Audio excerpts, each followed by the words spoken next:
The NHL trade deadline is coming up Friday, March 8th. Let's look at 10 forwards the New York Rangers might be able to acquire.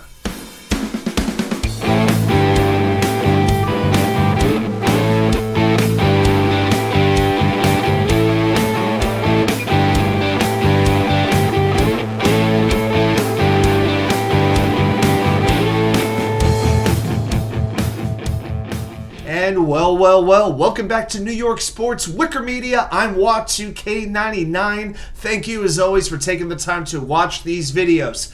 So the trade deadline is coming up March 8th, next Friday, and this is a very interesting season for the NHL. You know, you don't really have that dynasty team that's far head and shoulders above the rest. You have a lot of teams that really could consider themselves contenders for the Stanley Cup. So any move that a team makes could make a substantial difference.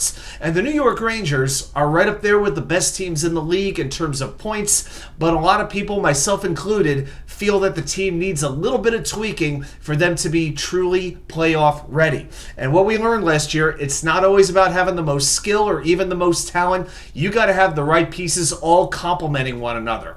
And we've seen this year, the Rangers are lacking punch at scoring 5-on-5.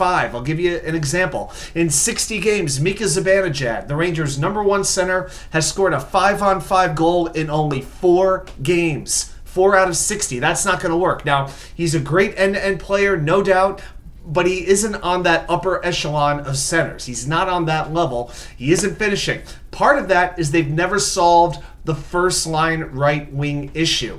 You know, it's been a revolving door. Kakko, Wheeler, VC, maybe Matt Rempe will get a turn up there at some point. But the Rangers need a little more tenacity, more grit in the playoffs. I don't really expect them to change defense. Peter Laviolette loves Erik Gustafsson as his third pair left defenseman, and he's been very good. There have been times I wish the Rangers defense would get a little bit more physical, particularly Keandre Miller, but we haven't seen that yet. So I think they need to improve the grit and the toughness, particularly in the center position. Okay, so really what I'm looking at is an upper echelon wing and a depth center. Okay, sort of like that Craig McTavish type of player that they got in '94. So I'm going to count down 10 players who are widely considered to be available over the next week. We'll talk about how they would contribute, their contract status, all of it. So the first player on my list is Anthony Mantha of the Washington Capitals. He is 29 years old, making $5.7 million this year. He's going to be a free agent after this year. Now, Washington has been trying to rid themselves of Mantha for quite some time. He has a very high contract, has not been producing very well. This year, he's sort of turned it around. He has 18 goals and 13 assists in 53 games. He's actually played some of the best hockey of his career over the last 15 or so games. He's a big forward, not necessarily physical, but the Rangers might be able to take him on without surrendering too much in the way of assets. So it's at least worth considering. My number 9 player is Jason Zucker, the winger formerly of the Pittsburgh Penguins, now the Arizona Coyotes. He's 32 years old, making $5.3 million on a 1-year deal that expires after this season. So he was with the Penguins for quite some time. Pittsburgh lets him walk. He takes a 1-year deal in Tempe, Arizona, and he has 23 points in 47 games, including 8 goals. Not very exciting, but maybe Zucker being back in a playoff race, being back in the Eastern Conference would re-energize him. He's played along some top players in the past and thrived with Crosby, with Malkin, so maybe it would make sense to give him a shot. My number 8 player, I'm going to talk about a center here, is nickdowd from the Washington Capitals. 33 years old, making only $1.3 million, and he's going to be a free agent after next season, after 2025. Very low cost, very good depth center, hardworking, annoying as heck to play against, hits, wins faceoffs, can kill penalties as well. And being that Nick Bonino didn't quite work out for the Rangers, they might be looking at that sort of center, that third or fourth line center. That could really work for them. And then you could put Dowd at center, put Goodrow on the wing, and play Edstrom or Rempe on the left wing. Now Dowd was injured somewhat recently, but he has returned to the Capitals this week in a non-contact jersey, so his health does bear watching. All right, next on my list, number 7 is Jordan Eberly of the Seattle Kraken, formerly of the New York Islanders. 33 years old, making $5.5 million. He's going to be a free agent after this year. Now, this would definitely be a rental, and Seattle might have to eat some of the money, or you might have to get a third team involved. With the Kraken this year, he has 35 points in 54 games. He's been a frequent line mate of their young center, Manny Beniers, and I think the Kraken would like that to continue, but Seattle is kind of on the outside looking in of the playoff race. It's a tough call to say if they're going to, one, make the playoffs, but two, go on a run. So maybe they want to get something for Eberly. I think that's worth considering as well. Number 6 is a player a lot of people have been talking about. I'm not as high on him as many others are. Adamhenrique, the center of the Anaheim Ducks, of course, formerly of the New Jersey Devils. 34 years old, making $3.65 million. He is a free agent after 2025, so you're taking him on for next year as well. Now, he's a decent two-way center, but the issue is now that Elias Lindholm and Sean Monahan have been traded, Henrique is basically the top-ranked center available for the most part. That speaks to the lack of options at that position. Okay, now Henrique can help. He has 38 points in 57 games this year, including 16 goals. Good at faceoffs, kills penalties. But I got to be honest, the scars are still there from 2012 when he eliminated the Rangers in overtime. But again, the Rangers need some depth at center behind Mika Zibanejad and Vincent Trocheck. Henrique would be an option. But there is one center I like a little bit more, and he plays in Seattle currently. It's Alexwennberg, 29 years old, making $4.5 million, and he's a free agent after this year. So you're not taking the extra commitment on that you would with Henrique, plus he's younger by 5 years. This makes a lot of sense to me. His name has been circulating a lot more over the last week. This is a top-tier passer who has really good offensive numbers. He has a high hockey IQ. He kills penalties. He'll create chances shorthanded. Very good at the face-off circle. Hadn't had a great season with points this year because usually he's playing with more defensive-minded players. He has 25 points in 59 games, but maybe if you pull off a package deal for, say, Wenberg and Eberly, that's going to cost you less than, say, Henrique and frankvatrano from Anaheim. I think that is a move worth looking at. All right, now we're going to look at vladimirtarasenko, of course, the ex-Ranger, currently with the Ottawa Senators. You'll notice a theme with the next couple of with some of the next couple of players here. But Vlad is 32 years old, making $5 million on a one-year contract with Ottawa. He's a free agent after this season, and I believe in the last 5 minutes he's just changed agents again. Now, Tarasenko does have a no-trade clause. I don't think that'll be an issue with the Rangers. He never wanted to leave after last offseason. There just wasn't the cap space to retain him.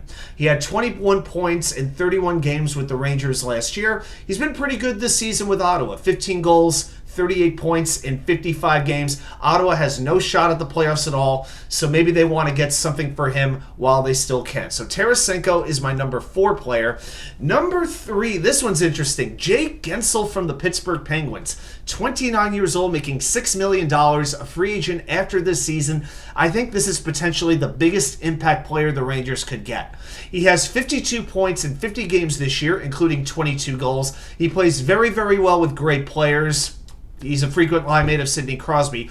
But beyond that, Guentzel is one of the best postseason performers in the NHL today. 58 points in 58 career playoff games with 34 goals. Guentzel has been a pain in the neck against the Rangers in some of those series. Now, let's think about, right now the Penguins are kind of on the outside looking in as well with the playoffs. They have quite a few teams to jump over. The Devils, the Islanders, the Capitals, and those teams are all trying to, bump out Detroit or Tampa Bay. So Pittsburgh, it's going to be difficult for them to make it. Now, would the Penguins actually trade Guentzel to the Rangers, one of their arch rivals?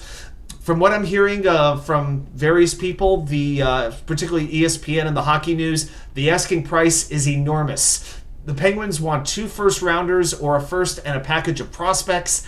I mean, I can't imagine doing that for, a player you may not have past this season. Plus, there are possibilities that Pittsburgh might want to extend Jake Guentzel. Also, he's on the shelf right now with an injury. He should be back in the next week or two. This is a very difficult situation. 1, is Guentzel available? 2, what is Pittsburgh asking for him? And 3, would they trade him to the Rangers? But his playoff resume is fantastic. So that's a tricky one. Number 2 is Pavel Buchnevich, another ex-Ranger with St. Louis, 28 years old, making $5.8 million this year. He will be a free agent after 2025, so you would get a full season of him back with the Broadway Blue Shirts. Maybe chrisdrury's biggest mistake he's ever made, along with the acquisition of Patrick Nemeth, was trading Buchnevich for Sammy Blais and a second-round pick, which was traded away to get Andrew Cobb. Did not work out for the Rangers at all, but again, the Rangers had no cap space. They had to trade him. The other teams basically had them by the balls. They got very little back. Now, it's very appealing that you could have Buchnevich for the playoffs and then a full season along with Mika Zibanejad and Chris Kreider. Buchnevich scores goals, drives plays. He could still play defense pretty well. You wonder if Doug Armstrong, the GM of the Blues, would deal him. It really depends, I think, if Buchnevich wants to stay in St. Louis past next season. All right, so I don't know if he's going to be available. I think the cost is going to be decently high, but I would look at Buchnevich. My number 1 target, however, is another ex-Ranger, and it's Frank Vatrano of the formerly of the Florida Panthers, now of the Anaheim Ducks. 29 years old, making just $3.65 million, a very, very manageable cap hit. Free agent after 2025 as well, so you have low cost and you have team control. He has been very, very successful on Broadway when the Rangers made their run to the Eastern Conference Finals. You know, he scores off the rush, which is really great, and he does his best work with playmakers. You don't necessarily want him stick handling the puck in, but he has a lethal shot and he's willing to shoot. So when he's playing with Zibanejad at center, or he has Adam Fox to work with, or even maybe say Vincent Trocheck maybe on the power play, Vatrano can be that finisher that the Rangers really haven't had in 5-on-5 action. Vatrano has 48 goals in 139 games over the last 2 seasons. Pat Verbeek was at the last Rangers Blue Jackets game looking at players, so who knows what he's looking for, but I'm willing to bet chrisdrury and Pat Verbeek are having extensive conversations as of recently, and they will continue to do so into the next week. Well, those are my thoughts on trade deadline targets at forward that the Rangers could get. What are your thoughts? Who would you like to see the Rangers acquire? Put it right down there in the comments. Quick reminder, everybody, we go live every Wednesday night at 10 o'clock. We'll be breaking down offensive tackles in the NFL draft this week. Especially if you're a Jets fan, definitely check that out. All right, thanks everybody for watching, and I'll see you right back here with more content from you know where. The Wicker Chair.